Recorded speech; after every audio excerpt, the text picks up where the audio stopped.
Outbreak of the novel coronavirus, known as COVID-19, a pandemic. What began as a handful of cases in Wuhan, China, nearly 2.5 months ago, has evolved into a global outbreak,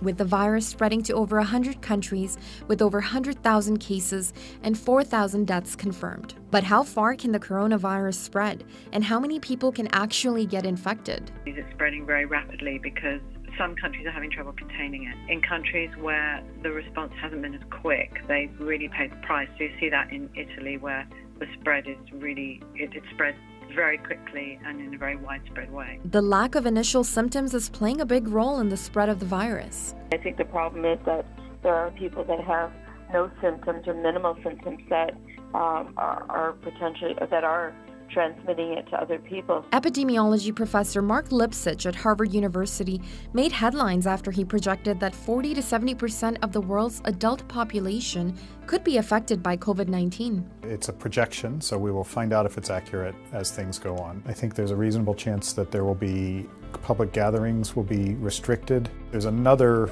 factor there that we don't know, which is of the people who get infected, what proportion of them are going to get symptoms at all. If it really does spread as widely as that projection says, and that's what I think is likely to happen, then there are going to be millions of people dying, and I don't think there's any way to get around that. There have been some patterns of viruses dying out in the summer due to warmer temperatures and seasonal changes in the atmosphere, but the coronavirus might not follow those patterns. It is more infectious than flu, so that means that it may be that the summer season doesn't damp it down as much as we hope.